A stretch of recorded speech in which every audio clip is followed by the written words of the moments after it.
네, 안녕하세요. 축구생각입니다. 토요일에는 프로토 총 4경기를 준비해 왔고요. EPL과 분데스리가 경기들로 구성이 되어 있습니다.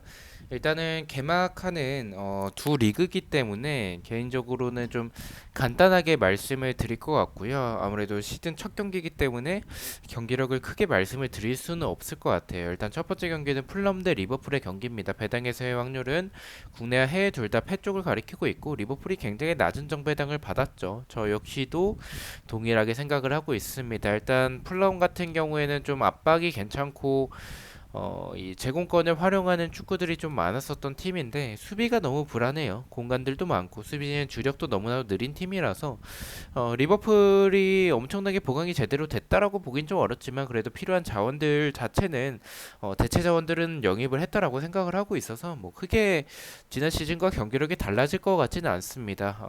이 리버풀이 개막전 상대가 승격 팀들 상대로 고전하는 모습들을 보여주긴 하는데 어쨌든 그 과정 속에서 승리하는 결과는 만들어내기 때문에 저는 그 점을 생각을 해서 풀럼의 단독 패를 가져가 보도록 하고요.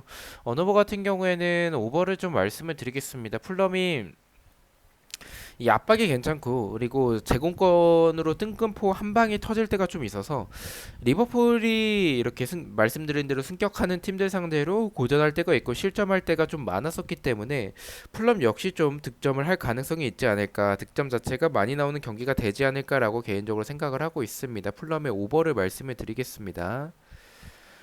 핸디캡 같은 경우에는 리버풀이 이기더라도 1점 차라고 생각을 해요. 원래였으면은 풀럼의 대패, 한마디로 리버풀의 대승을 생각을 했을 텐데 말씀드린 대로 풀럼도 저는 득점할 가능성이 있다라는 생각이 들고 리버풀이 개막전에서의 승격팀들 상대로 좀 약간은 고전하는 그런 모습들 자체는 1점 차로 좀 생각보다는 고전하면서 힘겹게 이기는 경기가 되지 않을까라고 생각을 하고 있습니다. 풀럼의 1점차 패배 핸디캡 무승부를 말씀을 드리겠습니다. 자, 두 번째 경기입니다. 우니온 베를린 대 헤르타 베를린, 베를린 더비고요. 배당의 사용률은 국내와 해외 둘 다 승과 무승부 쪽을 가리키고 있습니다.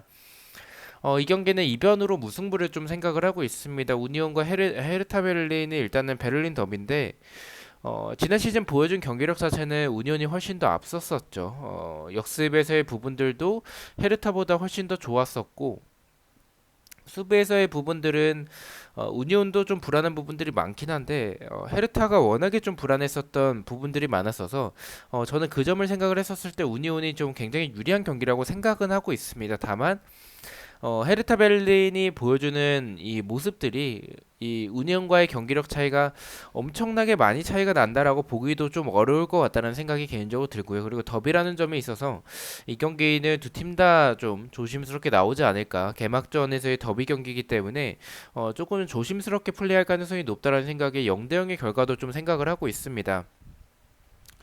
그래서 우니온의 무승부를 말씀을 드리도록 하고요.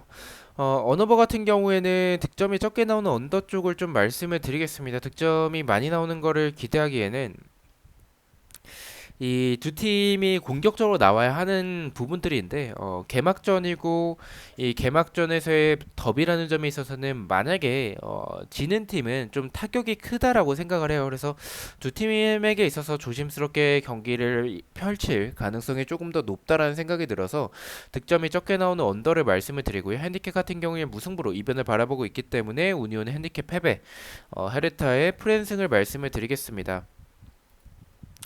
3번 경기입니다. 토트넘 대 사우스햄튼의 경기고요. 배당의 사용률은 국내 해외 둘 다 승쪽을 가리키고 있습니다. 이 경기는 토트넘의 승을 말씀을 드리겠습니다. 이 경기를 의심하기에는 사실은 토트넘의 보강이 너무 잘 됐어요. 영입된 선수들이 너무나도 괜찮은 자원들이 많고 사우스햄튼 같은 경우에는 특별한 영입생도 없었었고 그리고 두 팀의 이런 경기력과 상성을 생각을 해봤을 때 이 사우스햄튼이 전방에서부터 하는 압박들이 좋은 부분들도 있지만 단점으로는 수비에서의 측면과 뒷공간이 너무 많다라는 점이 있을 것 같아요. 그래서 그 부분들 자체는 좀 이 토트넘에게 있어서 좀 대량 실점을 할 가능성이 높다라는 생각을 좀 가지고 있습니다. 그래서 토트넘의 승을 말씀을 드리고요. 어느버 같은 경우에는 말씀드린 대로 토트넘의 좀 대승을 바라보고 있기 때문에 득점이 많이 나오는 오버를 말씀을 드리겠습니다. 핸디캡도 토트넘의 2점 차 이상의 승리까지도 가능하다라는 생각이 들어서 토트넘의 2점 차 승리, 토트넘의 핸디캡 승, 토트넘의 마인 승을 말씀을 드리도록 하겠습니다. 자, 마지막 경기입니다. 도르트문트 대 레버쿠젠의 경기고요. 이 경기는 그 배당이세 확률이 없었어요. 그래서 이 경기를 따로 배당이세 확률을 말씀드릴 수는 없을 것 같고요. 저는 이 경기는 일단은 이변을 바라보고 있습니다. 개인적으로는 좀 승패 방향이라고 생각을 하고 있어서 그렇게 생각하는 부분은 아무래도 도르트문트와 레버쿠젠 두 팀을 봤었을 때 수비에서의 부분들도 공간들이 좀 있는 편이고 공격에서의 이 역습과 화력이 굉장히 좋고 또 수비에서는 라인 자체를 낮게 형성하는 두 팀은 아니기 때문에 좀 치고박는 경기가 될 가능성이 높다라고 생각을 하고 있습니다. 그래서 스타일이 좀 비슷한 두 팀이라 승패 방향을 좀 생각을 하고 있고요. 그렇다면 승과 패 중에서 하나를 고르자면 도르트문트가 지난 시즌 물론 레버쿠젠보다 잘하긴 했었지만 그 잘했었던 과정들을 보면 홀란드가 존재하는 부분들이 굉장히 컸었다라고 생각을 해요. 경기력에 비해서 결과가 좋았었던 부분들은 홀란드가 만들어냈었던 부분들인데 그것이 빠지고 나서의 타격 자체는 저는 좀 크다라고 생각을 하고 있고 또 레버쿠젠 같은 경우에는 역습이 좋기 때문에 뭐 도르트문트도 역습이 좋지만 두 팀을 봤었을 때 홀란드가 빠진 도르트문트보다는 레버쿠젠의 화력이 저는 조금 더 좋다라고 생각을 하고 있어서 승패 방향이라면 저는 레버쿠젠이 더 유리하지 않을까라고 생각을 하고 있습니다. 도르트문트의 단통 패를 말씀을 드리겠습니다. 언어버 같은 경우에는 언더를 말씀을 드리겠습니다. 득점이 좀 저는 3.5점 기준이라서 원래 2.5점이었으면 오버를 가져갔을 것 같은데 3.5점에서는 오버가 나오기가 좀 쉽진 않습니다. 그리고 그렇게 두 팀이 치고박는 경기는 될 가능성이 있지만 득점 자체를 완전히 많이 만들어내는 두 팀은 아니기 때문에 저는 3.5점이 기준점이라면 언더에 더 가깝다라고 생각을 하고 있습니다. 언더를 말씀을 드리고요.